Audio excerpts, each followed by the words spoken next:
30 से 40 साल तक पुरानी बिल्डिंग के जो कमरे कंडम हो चुके हैं, उन 120 सरकारी स्कूलों की सूची शिक्षा विभाग ने पीडब्ल्यूडी को भेज दी है, जिसके बाद पीडब्ल्यूडी ने 90 सरकारी स्कूलों के 334 कमरों को कंडम घोषित कर दिया गया है।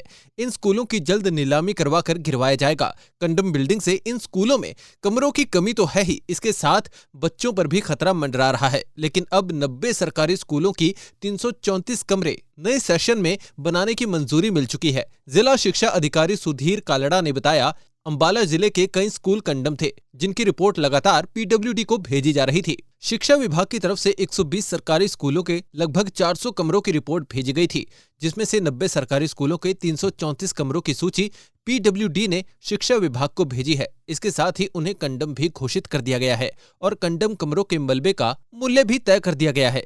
स्कूलों में मौजूद कमेटियों को नीलामी करने के लिए कहा गया है, जिसके बाद कमरों की डिमांड हो जाएगी और अगले सेशन में ही बच्चों की संख्या के हिसाब से नए कमरे दे दिए जाएंगे।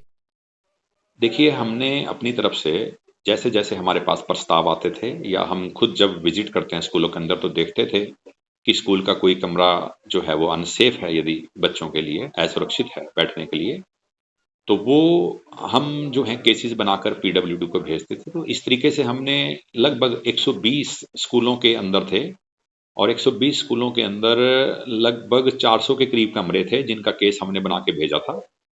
तो उसमें से हमारे पास पीडब्ल्यूडी ने अभी 90 स्कूलों के 334 कमरों के बारे में जो है वो सूची हमें भेज दी है, जिनको उन्होंने कंडम भी घोषित कर दिया है और कंडम घोषित करने के बाद उन कंडम स्कूल जो कमरे हैं उनके मलबे का जो आरक्षित मूल्य है वो भी फिक्स कर दिया है। तो इसमें यह है कि अभी इनकी नीलामी होगी। जो हमारे स्कूल हैं वहाँ पर जो संबंधित कमेटियाँ हैं वो अब इन कमरों की पहले नीलामी करा देंगे और इन नीलामी करने के बाद बच्चों की स्ट्रेंथ के हिसाब से यू डाइस में जो है वहाँ पर कमरों की जो डिमांड है वो अराइज हो जाएगी और अपने आप ही जो पैसा है समग्र शिक्षा के द्वारा वो इन स्कूलों को जारी हो जाएगा। और उम्मीद है कि अगले सेशन में ही बच्चों की संख्या के हिसाब से हम जो है इन बच्चों को नए कमरे देने में कामयाब होंगे।